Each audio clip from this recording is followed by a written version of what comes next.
hanyuma rero reka nongere mbasuhuze nongere kandi bifurize igicamunsi cyiza nkuko bisanzwe mwese abakunza Eugene Official mwe mudukurikira masanyuma muri mu masanyuma ya saa sita hanyuma kandi mbonero kwifuriza umugoroba mwiza akumwe rwose muhise mudukurikira rwose muri masaha y'umugoroba abari mu masaha mu gitondo namwe rwose mbabwire nti igitoro cyiza biraza guterwa n'ingengabihe yaho muherereye uko ihagaze ndabizi ko tuba dufite ingengabihe igiye itandukanye ariyo mpamvu buri wese ngomba kumusuhuza bigendanye n'ingengabihe nyine arimo. So turagarutse rero tuje muri wa mwanya mukunda muri benshi cyane twe muri amasaha tugarutse muri update turacyariho mu gicamunsi cyo ku munsi wo kwa mbere turi ku itariki 29 z'ukwezi kwa 12 tubona ubundi tugiye kubagezaho amakuru akomeye cyane amakuru tugiye kubagezaho nyuma yuko turimo kugenda tugaruka kuri byinshi bigiye bitandukanye mu bigendanye na politike aribyo turi kugenda tugarukaho ibigendanye rero nibiri kugenda bitangazwa ku mpande zombi yaba ku ruhande rwa Kinshasa ndetse no ku ruhande rwa M23 muri aya masaro ikituzanye ni imirwano ikomeye cyane iyi mirwano ikakaye ngira ngo abadukurikira kuri X yacu nari naberetse umurongo ukomeye cyane cyangwa se umurongo munini cyane w'izingabo zari ziturutse za Kinshasa zije zifite gahunda cyangwa se zije ziturutse mu bice byo hakurya no hino zije kugaruza umujyi wa Uvira. Ubu rero muri aya masaha mu mazi imirwano imeze nabi ntiwareba ibitero birakomeye cyane ndimo ndagenda connecta cyangwa se nkotaktana n'umuntu uri hano urimo gukurikirana iby'iyi ntambara nibinadukundira turaza kumushyira ku murongo kuko basizoye koalisiyo noneho mu by'ukuri yamaze kuba yongeramo n'igisirikare cya Tanzania barashaka kubohoza kino cyambo cya Karundu.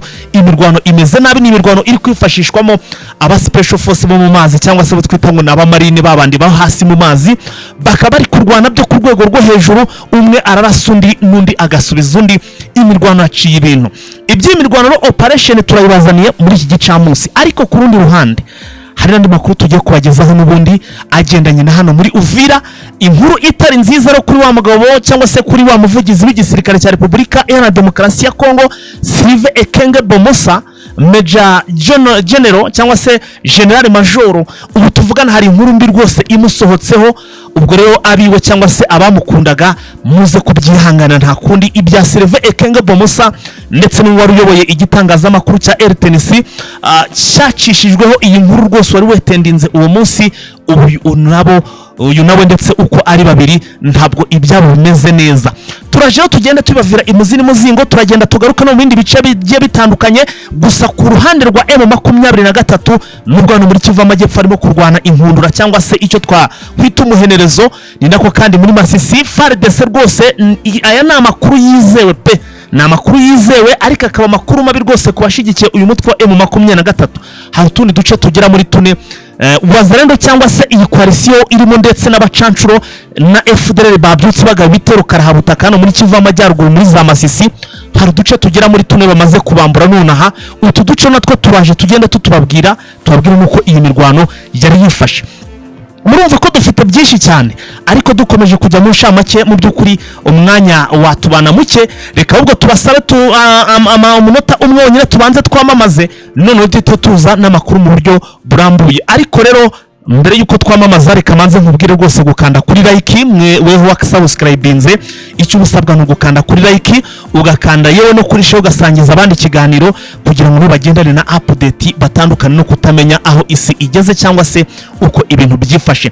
Hanyuma ariko abandi mwese mwe muna following Facebook page yacu ngizo imbuga zacu zose ziraho ngaho iyo ugeze kuri X rero bigusaba rwose ko ujya kuri X hanyuma ugasacinga ukareba X dufite twambaye mu by'ukuri cyangwa se hari ifoto yacu ifoto yanjye nka official hanyuma noneho rero akaba ari following dufite indi yego nibyo ariko barayihakinze my friend yari maze kugira followers 4,000 birenga biri gukabaka muri 5 baza kuyihakinga barayitwara badusigira access ntacyo itumariye rero niyo mpamvu turimo kugenda twubaka iyo nshya akaba turi kugenda ducishaho update. So iyi following rero kugira ngo izo video n'iki byose n'amafoto adasanzwe tutacisha kuri YouTube uzajye uyabonera ku gihe. Reka twamamaze duhite tugaruka n'amakuru mu buryo burambuye. Prime Health Infinity turamenyeranye serivisi zacu murazizi ku bijyanye n'ubuvuzi twabazaniye promotion niyo mpamvu mumbonye ahangaha rero ni promotion igabanyizwa ry'10% kuri serivisi dusanzwe tubagenera akaba ari promotion izatangira ku itariki 15 z'ukwezi kwa 12 ikagera ku itariki 15 z'ukwezi kwa mbere. Promosiyo rero tuzajya tuya umuntu ufite ubushobozi nibura bwo gufata serivisi ku burwayi nibura doze yandikiwe akaba yabasha kuyifata. Ndavuga diabete, umuvuduko w'amaraso, stroke, indwara z'imitsi, abantu bafite ibibazo by'akanyabugabo ibijyanye n'amabanga y'urugo cyangwa kutabyara, infection n'ibindi. Hari umuntu urwaye amibe ni indwara izangiriza abantu igifu, hemorrhoide, indwara z'amagufa, indwara z'amaso, ubuhumekero n'izindi ni nyinshi cyane. Noneho tunabibutse ko iyo promosiyo mwayibona abantu muri Amerika dufitiye umuntu wacu, abari Canada na Australia namwe numva ko turabegereye, umuntu yabasha kubafasha, abari mu Burayi, abari mu bihugu bya Aziya n'ibindi bihugu biri muri Afrika biri kure y'u Rwanda, namwe mushobora kwifashisha iposta na DHL bityo tukabagezaho serivisi yacu. Ariko tubibutse ko twanabafungurisha mirishya muri Republika ya Demokarasi ya Kongo Igoma, aho dufite stock, tukageraho massage, tukageraho bafasha mu bujyanama bwimbitse, dore ko no kwirinda biruta kwivuza muri za serivisi z'ubuzima, aho hafi na Rompuwe Sinyerise muri Gare Centrale de Goma, naho ngaho turakorera urenze Rompuwe Chikudu. Naho abari Igisenyi ni ku muhanda w'amadepo, mu gihe abari mu Kigali ni ku muhanda ujya 12 inyuma y'isoko rya Kimironko hakurya na restaurant bita Vision Restaurant. Hanyuma rero reka amakuru yacu sasa mu buryo burambuye reka tuyahere hano mu by'ukuri n'ubundi muri Sud Kivu, ahari kubera imirwano ikomeye cyane, ndetse ingabo ziri kurwana ku butegetsi bwa Kinshasa zikaba ziri guhonda agatoki ku kandi zivuga ko zigomba kwigarura uko byaba kose iki cyambu cya Karundu, bakakifashisha n'ubundi bambuka baza hano hasi rwose kuri ubutaka bakaza kwisubiza umujyi wa Uvira, ndetse M23 tukavuga bati nibaramuka bamaze gukuramo iki cyambu cya Karundu abandi baraza guturuka hano za Kavimvira base n'abayigota cyangwa se n'abayishira hagati uyu mujyi wa Uvira bawugote, hanyuma M23 ngo nayo ize kwikuramo mu by'ukuri ngo ibe yavamo basubirane uyu mujyi ari batangirira operation. Reka tubanze twumve irijwi nijwi riri mu rurimi nanjye rwose ntabashe gusobanukirwa, ubwo abarusobanukiye muraza kutubwira n'urwarwo muri comment, ariko ikiza nuko uwaduhaye amajwi yahise narudushira mu Kinyarwanda, bivuze ngo nabyo turaza kubyumva rwose. Mwe murasabwa kubana natwe gusa, ubundi ibindi byose tukaza kugenda tubibagezaho cyangwa se mukumva ibigiye kuba. Ubwo ni mbere yuko twinjira he muri iyi mirwano turimo kuvuga iri kubera hara ku kiyaga cyangwa se muri Tanganyika ku cyambu cya Karundu, reka tubanze twumve ibi ngibi. Turi bicyanga bitenda waterechanya malinga injira cyose nile muhuma tu mekao y'abashimwe nembwa banabe bashimyaka bose ulimwenguni ituri nayo uzumu na iniri muorana wibashicumuwira misao yaenjwa yatendwa tuwile bashinyaka bose kama na bashinyaka bose tabali na masimo au bete masimo tabali mebame tabayi ungamlia uileke uwa komunike indi ubivyo kila mtu ulimno mleni we anila ta grupe ye bunde lumbaka lwa batu bose bahungwe ulubilo ubanda na bita byatusanga bita byaco n'abatu tu ite bino byatendwa twatenda masama bili bikaba byitwa Amerika, bikaba byitwa Canada, bikaba byitwa Bulaya, bikaba bino bitushirina hivyo ya mwisho yabechose mambo cyose duniani ino inili musahula hano muungwe. Tuamona bita byatwa na bita byatuima makala ta ule inachibilwa ta ileo tushimulonda njira yitendera batu apana rungi tendera itete tushirole binao nyibwa batu ubitu bidite bino yalumali ombaka bose bete machimo babi imabo mikombo maki. Abazi ururimi rero mwihangana sasa, reka twinjire mu rurimi rw'urubuze kumvikana, turubuze guhurizaho ururimi rw'Ikinyarwanda, mwumve icyo yavugaga kugira ngo twinjire neza rwose muri aya makuru cyangwa se muri iki kiganiro cyacu. Aba babembe baravuze ngo bakoze inama ku isi hose kuri Zoom, muri Amerika, muri Canada, muri Europe, bemeza ko umubembe wese, umusore wese umubembe ufite icumu ubwo n'imbunda ngo ayihisha amaboko ngo bayashyire mu mazi. Ese nko kuvuga ko babivemo. Ibyo kurwana he kugira umuntu uzarasa isasu na rimwe ngo narirasa azaba agiye kwicisha bene wabo. Ijambo rya gatatu baravuze ngo bemeje ko ufite ubwoba wese akwiriye guhunga, ariko ngo muri Tanzania banze kwakira amabote yari yagezeyo, banza avuze 3 ngo HCR ntiyayibakira. None ibyo guhunga ko barabona bitagishobotse, ariko baravuga ngo ari imihana 2, umuhana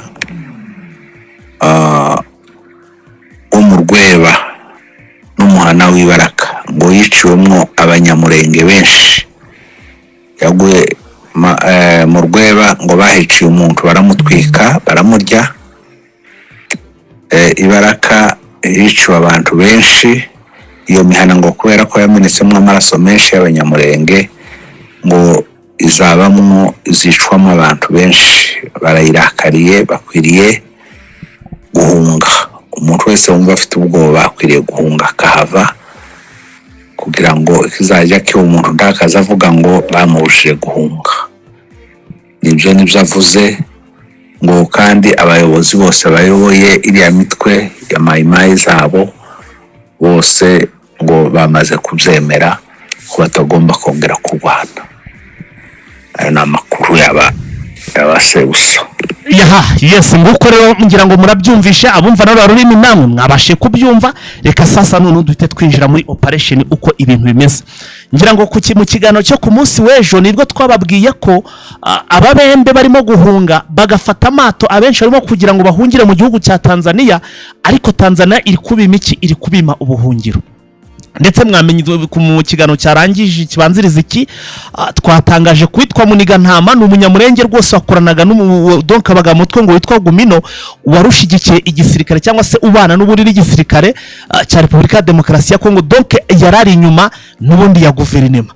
Aba bagabo rero nyuma yuko bakubiswe inshuro hano muri za mu bice bigiye bitandukanye imurenge cyangwa se muri za Minembwe, byaje gutuma bahunga. Ngira ngo uwitwa Colonel Rugaba amaze iminsi ngari kumuhiga yaramubuze, uwitwa Muniga Ntama n'abandi bafatikanyije harimo bitwa bapfure ko rwose amaze iminsi hano n'amajwi ndayafite. Uwitwa Colonel Rugabo wo muri twirwano abivuga ati rwose ndimo ndabura abantu bita bapfurero, ndimo ndabura abantu bita na imini fureko, ndetse n'uwitwa Muniga Ntama nababuze.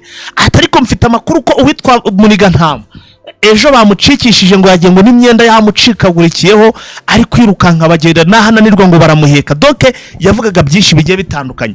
Aba bagabo rero ndetse n'aba muri bwoko nyine uyu mugabo yavugaga mu by'ukuri barimo guhunga, bari kujya mu gihugu cya Tanzania. Tanzania ikabwira iti twe nta buhungiro tubaha, musubira iwanyu, mugomba kurwanira igihugu cyanyu, nta mwanya dufite wo kubaha ubuhunzi, musubireho cyangwa se murebe niyo mujya. Hanyuma ariko none iki gihugu cya Tanzania mu makuru tubafitiye muri aya masaha nuko nacyo kiri mu bagize gute, cyamaze kwinjira sasa muri iyi mirwano hano kuri iki cyambu, aho amakuru avuga ko nacyo muri iyi mirwano iri kuba, iyi mirwano iri kubera hano mu by'ukuri hano muri iki kiyaga cya Tanganyika, iri gusubiza inyuma mu by'ukuri, cyangwa se bari gusatura bareba uburyo ki basubirana kino cyambu cya Karundu. Ubu tuvugana Tanzania nayo iri muri iyi mirwano, ndetse amakuru aravuga ko usibye Tanzania hari n'ibindi bihugu twagiye tubabwira tubamenyesha nabyo byamaze kuba biza kujoininga cyangwa se kujya muri iyi ntambara, ariko ntabwo baratangira kurwana mu buryo bweruye cyangwa se bugaragara, kuko ahandi hantu bari kurwana ni muri Kivu y'Amajyaruguru muri bice bya za Warikare, aho naho imirwano imeze nabi, ndetse bikaba byanatangiye gutuma M23 batangira kugenda bayisubiza inyuma mu bice bimwe na bimwe, aho bari kugenda bakora icyitwa Wizidoro ku ruhande rwa M23, byamwitwa ngo ni Wizidoro ariko iri strategique, aho ubu tuvugana muri Masisi turaje tubabwire naho M23 yamaze kuba iva mu gace runaka. Ngibyo rero ibiri kuba, ibintu birakomeye. Iyi mirwano zingabo ziri kurwana ku butegetsi bwa Kinshasa ngo ziyemeje ko nibura zigomba gusubirana, zigomba kwisubiza uyu mujyi wa Uvira kubi n'ubwiza. Abadukurikira kuri X nkora mbashishikariza mwese kujya kudufuringa kuri X, n'ababishaka muzambwire mbahe link wenda mu following, ariko video namaze kugenda nyibashiriraho. Hari video nashyizo igaragaza umurongo w'abasirikare benshi ba FARDC bari kuva mu bice bigiye bitandukanye, gahunda ngo ari kujya kurwana mpaka bafashe iki bagaruje iyi Uvira. Ariko ku rundi ruhande M23 nayo ikaba ifite abasore haraba bitoje kurwanira mu mazi bameze nabi cyane, ndetse bari kugenda bahasha cyangwa se bakubita byo ku rwego rwo hejuru izi ngabo ziri kurwana ku butegetsi bwa Kinshasa. Ngira ngo abantu no bahano yande yo mu bwoko bwa Sukoyi, umupilote wari uyitwaye bitewe nuko itigeze ibona umwanya wo kugera kuri Sukoyi bayirashe nabi, byaje kurangira gwe mu mazi. Hanyuma mu byukuri M23 mufata imbumba ari muzima, ngira ngo twagiye tubibatangariza. So ubu rero butuvugana nabwo ibitero bimeze nabi mu mazi bari gukombana ntiwareba. M23 iramutse ikoze ikosi iki cyambo cya Karundo bakaba bagahita bakigarurira, egare gutakaza ahitwa za Makobora N ndetse na Makobora D nkuko twabonye Sylvain Ekenge abitangaza, ndetse bikaba baviramo no kuba noneho umujyi wa Uvira wakongera ukajya mu kangaratete, kuko hari n'izindi ngabo ziri hano zisa n'izamaze gukora umukandara hano kuri kote y'u Burundi, nabo bategereje ko mu by'ukuri bashobora gutangira kurwana. Ari uko kino cyambo cya Karundo cyamaze kuvamo, bizeye ko nibura bashobora kuyitangatanga cyangwa se bashobora kurasira M23 mu bice bibiri, bigatuma M23 irwana ahantu habiri. Bityo rero mu by'ukuri ngo nibwo buryo bashobora kubona bayitsindamo. Imirwano irakomeje inameze nabi. Ubwo report ya risasi na mageruhi iyi niyo turaza kugenda tuyibaha, turaza kubabwira uko iyi mirwano yagenze. Ndimo ndakubita nihuta. Ubu turagarutse n'ubundi kuri Sylvain Ekenge Bomusa, Major General Sylvain Ekenge Bomusa. Uyu mugabo ntago ndibuze kugaruka ku yandi ku mabara yakoze, ndetse na chief editor wari uyoboye iki kinyamakuru cy'igihugu bita ngo ni RTNC televiziyo y'igihugu ndetse na radio, bacishije ikiganiro kuri iyi radio bakinyuje ku munsi wo kwa gatandatu. Iki kiganiro kikaba cyaragaragazaga urwango Kinshasa donc cyashyize hanze. Sinzi Sylvain Ekenge niba yari yaje hari ikintu yasomye mu by'ukuri kikamutera donc kumva ko nta kintu agomba gusiga, ubundi babikoraga mu rwihisho. Ariko Sylvain Ekenge yamaze gutamira cyangwa se yamaze gusoma, yaje we ari free abishyira hanze ku karubanda nubwo ibintu bitoroshye. Amakuru mfite rero, nyuma yuko agaragaje urwango ubutegetsi bw'Kinshasa bufitiye ubwoko bw'abatutsi hano muri Repubulika ya Demokarasi ya Kongo, nyuma yuko amahanga ndetse na za yewe n'ububirigi bwari busa no bari inyuma, Leta Zunze Ubumwe za Amerika zavuze, ubona ko imiryango mpuzamahanga yose yatangiye kugenda atakariza icyizere Kinshasa, bagaragaza ko koko M23 AFC ibyo bavuga ari ukuri, iki gihugu cyangwa se gifite icyitwa amacakubiri muri cyo. Nyuma yuko abonye nyine ko amatelefone abaye menshi cyane donc mu biro bikuru cyangwa se aho bita ngo ni bino biro bya Giseke byita ngo ni Palais de la Nation. Kuri Palais de la Nation nyuma ko amatelefone abaye menshi cyane, ndakubwiza ukuri uwitwa Sylvain Ekenge Bomusa ari mu mazi abira, kuko amwe mu makuru mfite none nuko uyu mugabo Sylvain Ekenge Bomusa already we yamaze kuba acakirwa ndetse yamaze no gutabwa muri yombi. Nyuma yuko twabonye amatangazo yagaragazaga ko Bomusa cyangwa se uyu Sylvain Ekenge mu gitondo yahagaritswe ku nshingano ze, byarangira mu by'ukuri bifashe nkaho bidahagije. Uyu mugabo Sylvain Ekenge Bomusa amakuru dufite atariho ivumbi yamaze gutabwa muri yombi. Si we wenyine uwari uyoboye ibiganiro cyangwa se uwari chief editor hano kuri RTNC, wongera ngo twe twanabigarutse mu kiganiro cyacu kibanziriza iki, uyu nawe ari mu maboko atarayewe na Sylvain Ekenge. Bamaze kuba batabwa muri yombi mu rwego rwo kugira ngo nibura bajijisha amahanga, bayakinge ibikarito mu maso, kugira ngo babereke ko mu by'ukuri batari bashyigikiye ibi byatangajwe cyangwa se ibi byavugiye kuri iki kinyamakuru cy'igihugu ndetse na televiziyo nk'uko byagiye bigaragara. Gusa ikindi kintu kidasanzwe bakoze nuko kuri RTNC ku muyoboro wabo wa YouTube bamaze ko basiba iki kiganiro Sylvain Ekenge Bomusa yari yagiriye cyangwa se yari yagaragaje yatangiye ahanga kuri uyu muyoboro, kikaza gukurikiranwa n'abantu benshi cyane, ndetse kikaba cyari cyararanzwe nyine nk'uko twagiye tukigarukaho n'ivanguramoko, ndetse iyo banashyira hanze ibijyanye n'ihohoterwa bakorera ubwoko mu by'ukuri hano muri iki gihugu cya Repubulika Iharanira Demokarasi ya Kongo. Ibyo niko bimeze. Gusa ndimo ndabona comment zigiye zitandukanye, abenshi akavuga ngo usibye kuba nyine babishyize hanze cyangwa se babivuze, bakavuga bati uko byaba kose n'ubundi ntibyari bibarimo, usibye kuba Ekenge yamaze kubishyira hanze, batariko niko bimeze, nta n'ushobora kugira ate, nta n'ushobora kuba yabihindura. Iminota yanjye Vincent rero banza ndibuze kumwongerera nkazajya mushira nko ku munota 25 kuko ndabona rwose iminota 20 twahanye iri kujya imbana mike ndi kwanjye ifite amakuru menshi cyane yo gutangaza, ariko nta kibazo, reka muterekeho hanyuma ubundi tumanukane muri iki kiganiro tugende tureba n'izindi update. Buriya neza mutangazaji Vincent? Buriya neza bwana Faito, urakomeye? aho ndakomeye, ndashima Rurema Rugira waduhaye u Rwanda n'Abanyarwanda. Urakoze cyane rwose Vincent kumfasha gushima Rugira. Vice Karundu ku cyambu hariya hafi za Tanganyika, imirwano imeze nabi ndetse ngo indege ubwato iki M23 ngo babafite basa no bari bapanze kwikubita gasabi bakoresheje impande zose zishoboka, ariko ngiri kubyitwaramo kigabo, ibintu bimeze nabi, imirwano imeze nabi hano muri aka gace.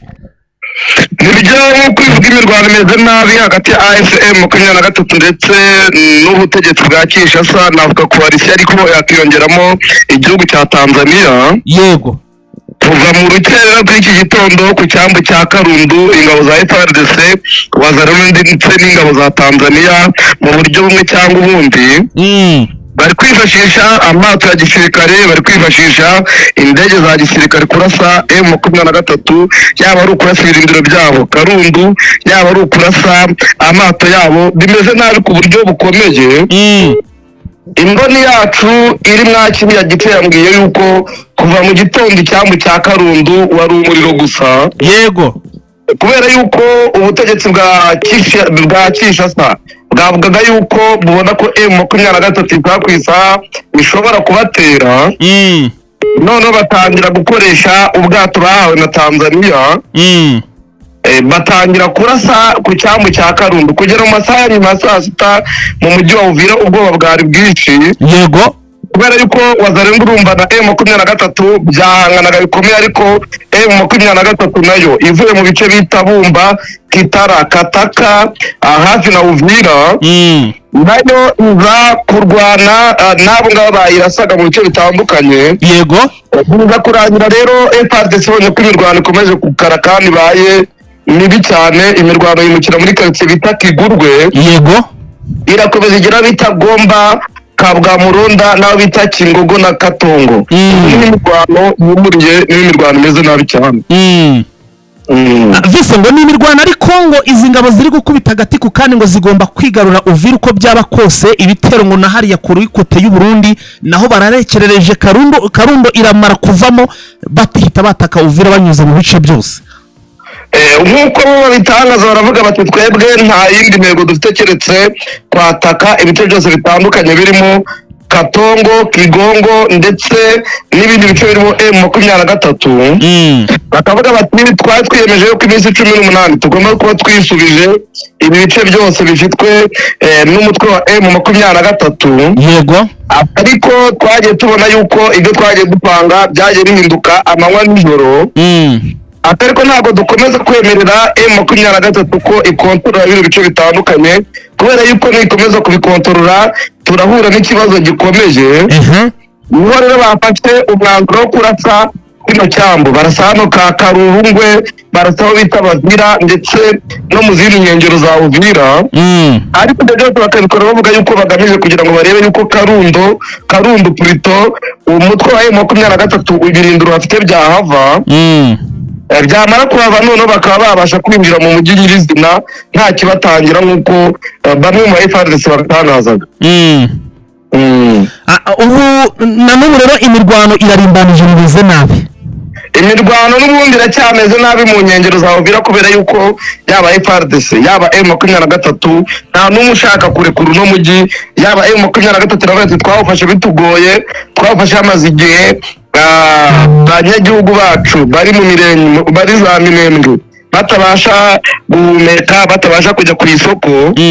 Ati icyo dukwiye gukora cyose nuko dukwiye kugumamo kandi tukawifashisha ducunga n'ibindi bice bitandukanye, yaba Nord Kivu ndetse na Sud Kivu. Bavuga yuko umujyi wa Uvira uzabafasha kuwacunga, kuko igihe cyose bawutakaza wakomeza gutegurirwamo ibitero nk'ibyari byategurirwamo guhera mu kwezi kwa mbere kugera mu kwezi kwa 12 n'ubundi bagenda bategura ibitero bitandukanye.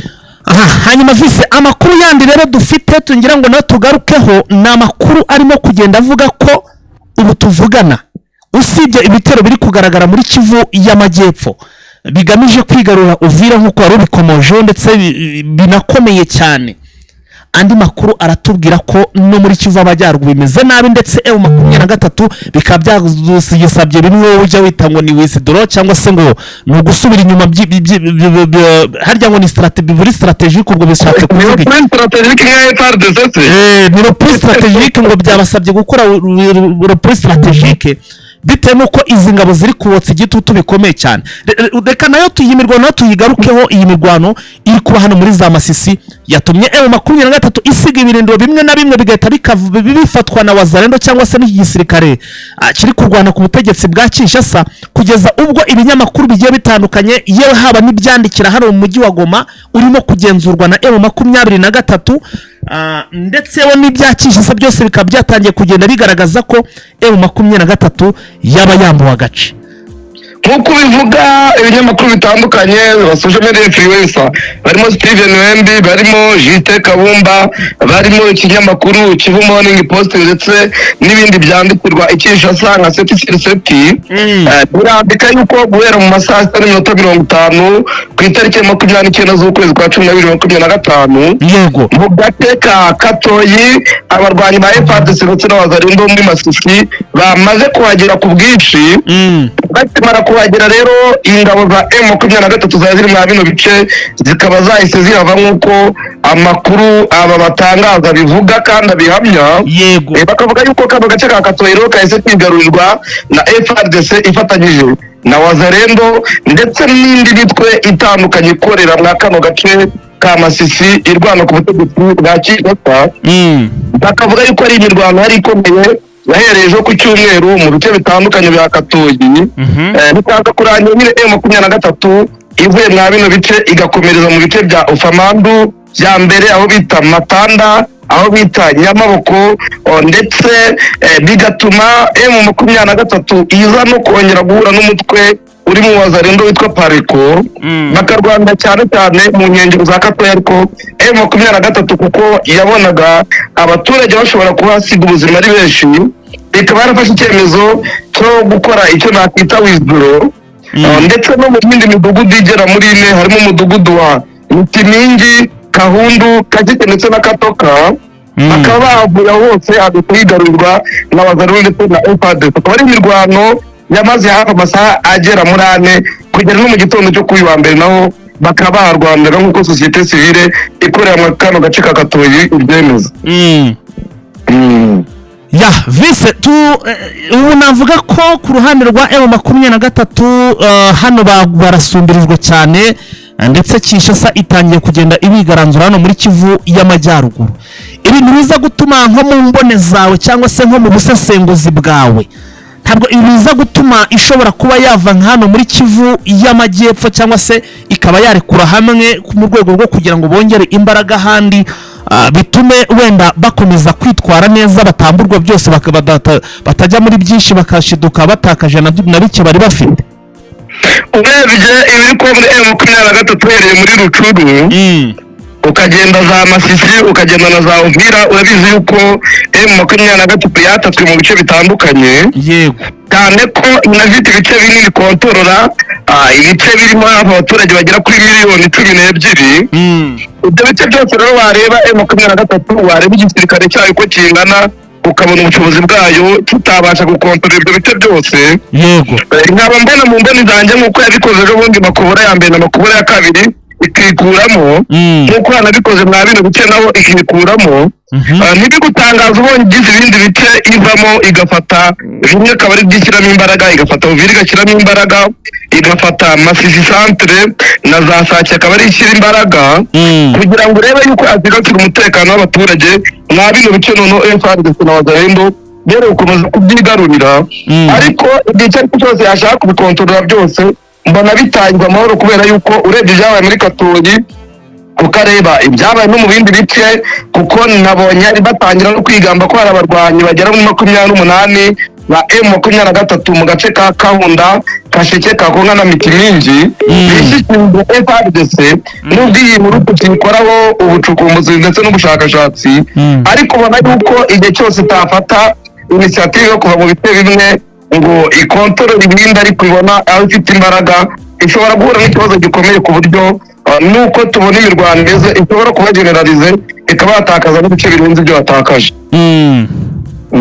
aha ubwo rero bwari nk'ubusesenguzi niko twe tubibona. ubwo ntekereza ko na buri umwe wese ubwo afite uburyo ki arimo kubyumva. ubwo uwumva rwose atagomba kuripfana tayari komenti rwose iriza ibitekerezo byanyu biremewe.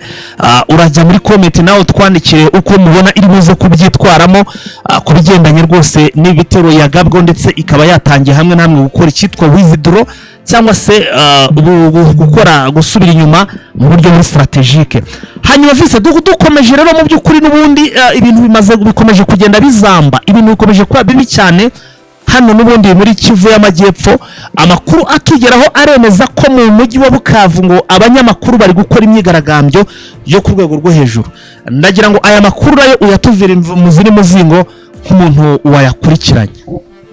Nibyo abanyamakuru bakoze gutanga imyigaragambyo bagera kuri guverinoma nabo bavuga yuko umunyamakuru mugenzi wabo waburiwe irengero bita David Safari bakavuga yuko yaburiwe irengero guhera ejo ku cyumweru mu saa 12:30 bakavuga yuko batazi irengero ngiwe, bakavuga bati dukora muri kondisiyo zigoye, turasaba guverineri yuko yagira icyo akora kugira ngo abanyamakuru ndetse n'ibitangazamakuru byigenga bibone umutekano uhagije. uyu munyamakuru akaba yarabuze no ku mugoroba, bagenzi baramushakisha, uwo bashakanye aramushakisha aramureba, niko kumenyesha bagenzi be yuko yabuze. ishyirahamwe rero ry'abanyamakuru rikorera mwa kino gice cya Bukavu no muri Kivu y'Amajyepfo muri rusange bikaba byazindutse bitumizaho bagenzi babo bakora igisa n'imyigaragambyo bajya kuri guverinoma gusaba yuko hagira igikorwa kugira ngo uyu munyamakuru ashakirwe kandi abe yagaragazwa aho ari. ariko abantu barwanya ubutegetsi bwa AFC M23 bakavuga yuko ashobora kuba afunze nubwo AFC M23 nta kirabitangazaho. usibye ahangaha muri Bukavu hari imyigaragambyo y'abanyamakuru, no mu gice cya Buri hari imyigaragambyo y'abanyamakuru kubera yuko hari umunyamakuru bita Thierry Bangarore wa RPR Bunia nawe waraye witwe, akavuga yuko yiciwe hano muri turi nyine mu bihe bitandukanye, akaba yaragiye ngo anenga ubutegetsi bwa Kinshasa nubwo yakoreraga radio na televiziyo y'iki gihugu. bagenzi rero bakaba bakoze imyigaragambyo bavuga bati ntabwo tubyihanganira kwikora kw'abanyamakuru kumeje kwiyongera amanywa nijoro, bagasaba ubutabera ku banyamakuru ndetse n'abakora itangazamakuru. ntabwo barimo gutekereza se ubu bwicanyi ngo bwaba bwakozwe nande? barimo barajya kuri guverinora batekereza se ko bwaba buri gukorwa no ku ruhande rwa M23 cyangwa barimo kugira ngo bayisabe nyine umutekano, bakomeze bacungirwe umutekano cyane cyane aba bakuru uyu mwuga w'imenyesha makuru cyangwa se bitangazamakuru. ku ruhande rwo muri Kivu y'Amajyepfo kontorwa na AFC M23 yego abanyamakuru barashinja M23 ariko mu buryo buteruye ko itaborohereza gukora umwuga wabo. ikindi bakavugira mu matamatama yuko bamwe mu banyamakuru bandika ibitavuga neza M23 bajya bafatwa bagafungwa. bakavuga yuko rero basaba ko bacungirwa umutekano kandi bakarekwa bagakora umwuga wabo mu buryo bw'ubwisanzure kandi nta gitutu kibari. ubwo niko bavuga abakorera mwa kino gice cy'Amajyepfo gikontororwa na AFC M23.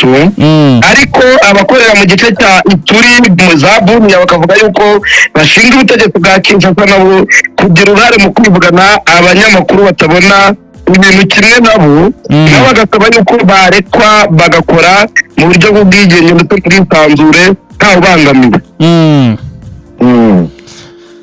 ni ibintu rero bikomeje kugenda biba ibindi. reka tuguhe umwanya rero Vincent ubanze utudomagize cyangwa se rwose tugezeho update n'ubundi wateguriye abakunzi ba Eugene Official. kamera n'ubundi muri Kivu y'Amajyepfo aho imirwano ikaze iri kuza AFC M23 ndetse n'ubutegetsi bwa Kinshasa mu gace ka Katogo kugeza aho bita Kabimba. imirwano yahereye mu gitondo aho ingabo za Repubulika ya Demokarasi ya Kongo zishyigikiye Wazalendo kuri uyu wa mbere bazindutse bahanganye na AFC M23 mu gace ka Katoko, Kigongo ndetse n'aho bita Kabimba. Yego. Akaba ari imirwano yari irimo ubukana bukomeye kuko yaba ari M23 bakoreshaga intwaro zikomeye, yaba ari ubutegetsi bwa Kinshasa nabwo bugakoresha intwaro zikomeye. Imirwano ikaba yakomeje ikagera muri grupe bita Karugwe sheferi ya Bavira. Akaba ari muri kwa n'ubundi yawuvira muri Kivu y'Amajyepfo nk'uko bagenzi bacu bari mwabino bitego bitangaza, ariko n'ikinyamakuru bita Kivu Morning Post nacyo akaba ariko cyabisubiyemo. Tukavuga yuko guhera ku mugoroba wo kuwa gatandatu tariki 22 z'ukwezi kwa 12 2025 imirwano ikaze yongeye yari yashyamiranyije ingabo za M23 n'ingabo za FARDC ndetse na Wazalendo mu bice by'intara n'igice cya Kakumba ndetse n'igice cya Katongo. Ariko ku cyumweru mu masaha mu gitondo akaba hari agahenge, ariko ku mugoroba ikaba yarongeye kubura kugera kuri uyu wa mbere. Tunyarukire n'Kinshasa aho abasirikare bashinje ubutegetsi bwa Tshisekedi baburi hafi ndetse n'inshuti za Tshisekedi kuba aribo batera inkunga umutwe wa Mabondo. Mabondo akaba ari umutwe kwaje intwaro uri mwa kino gice cya Kinshasa ndetse no mu makomune atandukanye yegereye Kinshasa.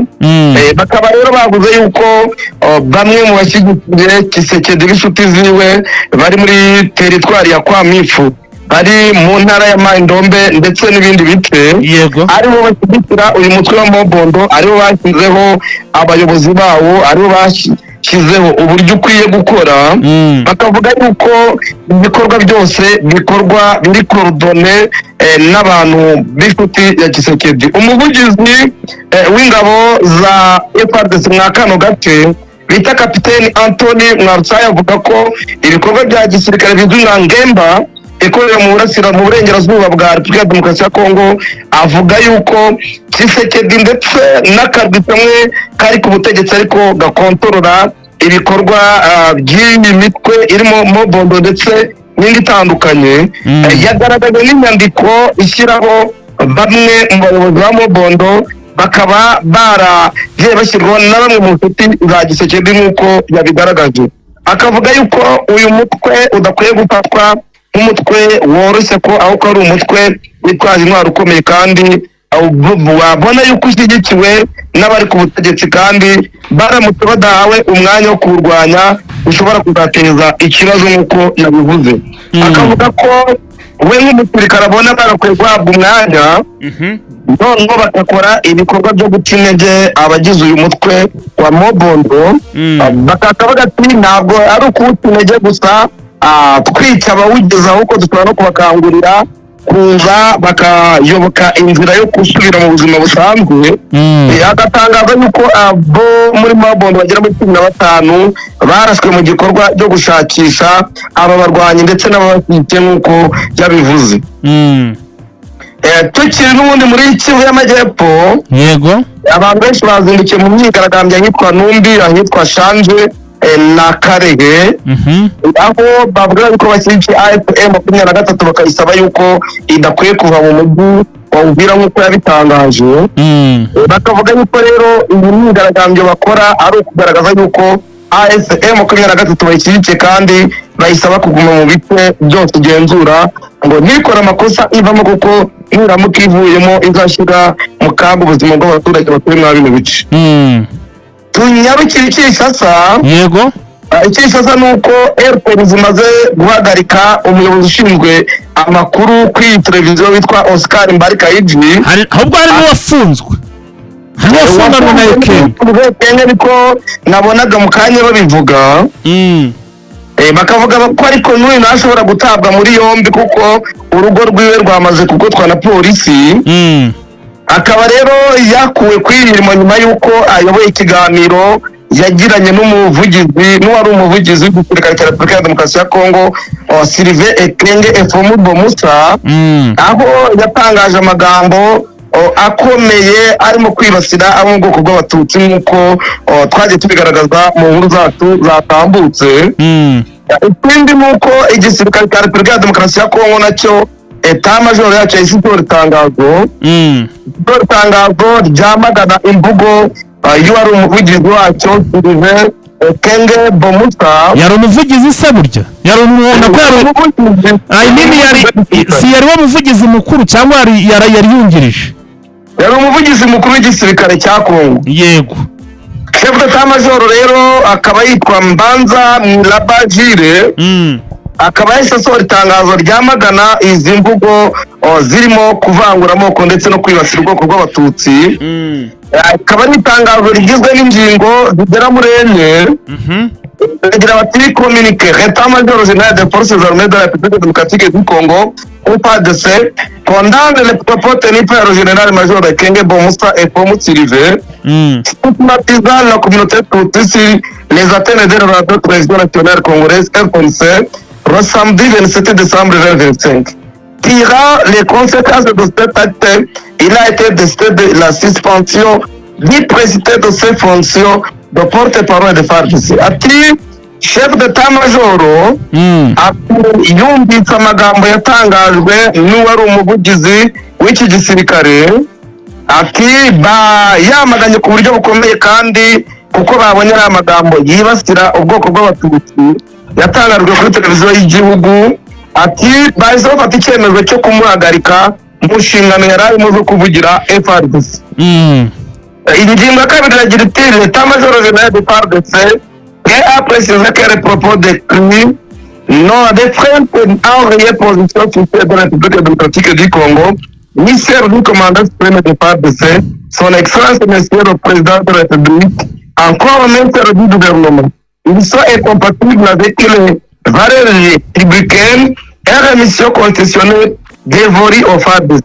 Tugenekereje mu Kinyarwanda baragira bati chef d'État-Major ya FARDC iramenyesha abantu ko aya magambo yavuzwe na Bomusa atari imvugo ya leta cyangwa atari igisirikare cya Repubulika Demokarasi ya Kongo gihagaze cyangwa ariko kibibona, cyangwa umugaba w'ikirenga w'igisirikare ariwe perezida Felix Tshisekedi. Ati ntabwo ariko abibona kandi ntabwo ariko bitekereza nk'uko byavuzwe. Ati ikindi ntabwo ariko guverinoma ya Kongo ibibona. Ati ibi byavuzwe ntabwo bihuje n'indangagaciro za Repubulika ya Kongo ndetse n'itegeko nshinga rya Repubulika ya Demokarasi ya Kongo cyangwa indangagaciro z'igisirikare cya Kongo. Muri make bamaganye amagambo bavuga yuko ntahuriye n'imitekerereze ya guverinoma, n'imitekerereze ya Tshisekedi ndetse n'imitekerereze ya FARDC. Icya gatatu baragira bati État-Major général de FARDC yaturiye avec pleine conviction la détermination des forces armées de la République démocratique du Congo à défendre et à protéger avec discipline et professionnalisme la souveraineté et l'intégrité territoriale de notre pays, ainsi que la sécurité de toutes les Congolaises et tous les Congolais, sans aucune distinction jusqu'à sacrifice suprême. Tugenekereje mu Kinyarwanda baragira bati chef d'État-Major iramagana izi mvugo zose zibasiye bamwe mu baturage ba Kongo. Ati kandi zeza abaturage ko izakomeza kubarwanaho no kubarindira umutekano mu kinyabupfura n'ubunyamwuga, izakomeza kurinda ubusugire bw'igihugu n'ubutaka bwa Repubulika ya Demokarasi ya Kongo, kurinda umutekano w'abanyekongokazi n'abanyekongo nta vangura iryo ari ryo ryose kugera ku gitambo cya nyuma.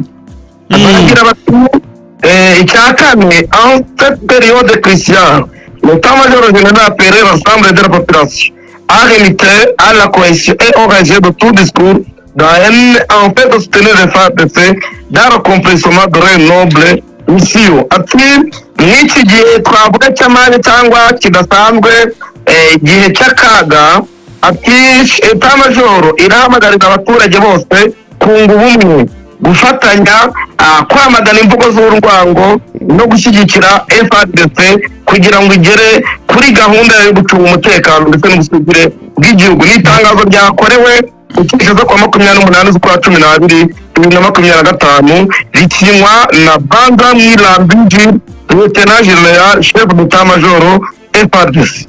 Akaba ari we warishyizeho umukono nk'uko turifitiye kopi natwe kubibona. Tukiri mu burasirazuba bwa Repubulika ya Demokarasi ya Kongo ariko yego n'ubundi aracyavuga yuko Makobara ya mbere na Makobara ya kabiri ikomeje kwigarurirwa n'ubundi n'ubutegetsi bwa Kinshasa. Bakaba batangiye no gukoramo irondo abasirikare ba FARDC bafatanyije na polisi ya Kongo ndetse na wazalendo nk'uko bitangazwa n'ibinyamakuru bitandukanye biri muri bino bice. Bakavuga ko FARDC guhera ku mugoroba yatangiye gukora patrouille ndetse ikufatanyije na wazalendo n'abapolisi bari bije mu bice bitandukanye by'amakubura ya mbere ndetse n'amakubura ya kabiri. Ikindi nuko Maître Innocent Nzimana asanzwe ari umwe mu baburanira abanyamurenge, nawe yamaganye ibyatangajwe na Sylvain Ekenge, avuga yuko bitumye ko ashyikirizwa ubutabera kuko ibyo yavuze bigize ibyaha. Agaragaza amatariki atandukanye yagiye abaho n'amagambo yo kwibasira aho ngoko bw'abatutsi. Agaragaza tariki ya 19 z'ukwezi kwa karindwi 2023 ko televiziyo imwe muri Kongo yatambukije amagambo ya Justin Bitakwira, aho yavuze yuko abatutsi ari abanyabyaha. Avuga yuko uyu Bitakwira yafatiwe ibihano na Union Européenne muri 2022, ariko ko nta cyakozwe ngo ahanibwe ibyo yavuze. Avuga ko ku tariki 24 z'ukwezi kwa 10 Canada witwa Martin Fayulu nawe yakoze declaration igaragaza abanyekongo b'abanyamurenge yuko ari abantu bavuga ururimi rudakwiye abanyekongo, abagaragaza nk'abantu babi nabyo ko bigize ibyaha nabo bakwiye kuba bakurikiranwa. Gatatu, agaragaza 2021 ko uwo bita Honoré Gibanda yahoze ari ushinzwe ubutasi bwa Mumbutu, ko nawe yerekanye abatutsi nk'abateye Repubulika Demokarasi ya Kongo. Agaragaza ko nawe atahanwe. Agaragaza ko uwitwa Kwembe Impere yakoze nawe yakoze declaration nayo ihakana mu ruhame ubwenegihugu bw'abatutsi b'abanyekongo. Agaragaza ko nawe akwiye kubihanirwa. Tariki 30 z'ukwezi kwa 11 2019 Baraka muri Fizi, agaragaza ko uwo bita Depite Omer Burakari nawe yahamagariye abaturage ba Kongo kwanga abanyamurenge. Agaragaza ko nanone mu bihe bitandukanye bitwa Depite Freddy Musambya nawe yashinje abanyamurenge ko ari abantu bibasiye igisirikare cya Kongo bakakimunga. Tariki ya 8 z'ukwa mbere 2023 Ruvungi, agaragaza ko Depite Claude Misare yakoze declaration yibasira abasivile b'abanyamurenge abagaragaza nk'abanzi ba Kongo. Agaragaza yuko bita André Mashaka Diadunia yakoze declaration nayo ahamagarira abaturage kwigaragambya ndetse no kwambura ubutaka abanyamurenge. Agaragaza ko Igoma ntiyagaragaza umwaka cyangwa itariki, avuga yuko nabo uwo bita General Abavan Anga nawe yakoze declaration yibasira abongoko bw'abanyamurenge, abita abanyarwanda, abita ko ari abanzi b'igihugu. Agaragaza ko tariki 24 z'ukwezi kwa 2024 Igoma Minisitiri w'ubutabera wahoze ari Minisitiri w'ubutabera Constant Mutamba yakoze nayo declaration igaragaza ko abatutsi b'abanyekongo bakorana n'abatutsi n'abanyarwanda kubuza umutekano Kongo. Agaragaza ko mu 1998 mu kwezi kwa 8 no mu kwezi kwa 10 uwo bita Herodian Ndombasi akaba visi perezida w'icyo gihe, ko nawe yakoze declaration igaragaza abatutsi ko ari abantu bakwiye kurwanwa no gutsembwa ndetse no kubibwa. Akavuga yuko abo bose batigeze bahanwa, abigaragaza nk'ibintu bikwiye kuba bihanirwa kuko ari ibintu biteye ubwoba kandi byagiye bigaragazwa mu bitandukanye ariko Repubulika ya Demokarasi ya Kongo ntigire icyo ikora cyo kubana. Akavuga yuko we na komite ahagarariye bazakora ibishoboka byose noneho bagatanga ikirego kugira ngo abakoze ibyaha nk'ibi ngibi bahamwe nk'uko yabigaragaza. Agaragaza ko mu kwezi kwa karindwi mu kwezi kwa mbere muri 2023 uwo bita Minisitiri Nzangi ndetse na Depite Justin Bitakwira n'ubundi bagaragaje imvugo z'urwango zo kwanga abanyamurenge ndetse n'abandi bafitanye isano nabo. Agaragaza ko bose batigeze bahanwa. Tukiri muri Repubulika ya Kongo n'ubundi Kinshasa, yego, uyu munsi byagaragaje ko Shadari Ramazan Emmanuel NCG wa PPRD agomba gushyikirizwa itangazamakuru kubera yuko amaze iminsi afunze. Ariko n'andi makuru twabonye yuko gahunda ishobora kuba yahindutse byimuriwe ku wundi munsi, dutegereje kuza kumenya itariki nyirizina yindi yaba zeri ku itangazamakuru kuko umuryango umuswe ariko ubutegetsi bwa Kinshasa buvuga yuko bwamutaye muri yombi. Ikindi ni uko uwo bita Chen Feibao ni umukinwa amaze kwemezwa n'ubugenzacyaha ndetse n'ubushinjacyaha ko yakoze ibyaha by'ikoranabuhanga we yohereje miliyoni y'amadolari guverineri wa Sud Kivu Patrick Buchingwi Shombo, akavuga yuko rero bamushinja gukorana n'umutwe wa M23, akaba yarishinzwe mu rukiko ubwo yaburanaga. Aha hakaba hari icyisha zavugwa undi musirikare watawe muri yombi n'uwo bita Koloneli Makoko Bwanamoya Serge, akaba nawe yatawe muri yombi akekwa ngo gukorana n'ubutegetsi bwa AFC M23 nk'uko bwatangazwa. Amakuru yacu rero twasoreza mu Bushinwa no mu Rwanda. Ingabo z'Ubushinwa zatangiye gukora imyitozo hafi ya Taiwan zirasa amasasu ndetse zivuga ko ibyo bikorwa bizakomeza mu rwego rwo kuburinda amahanga akomeje kwivanga mu bibazo bya Taiwan nk'uko igisirikare cy'Ubushinwa cyabitangaje.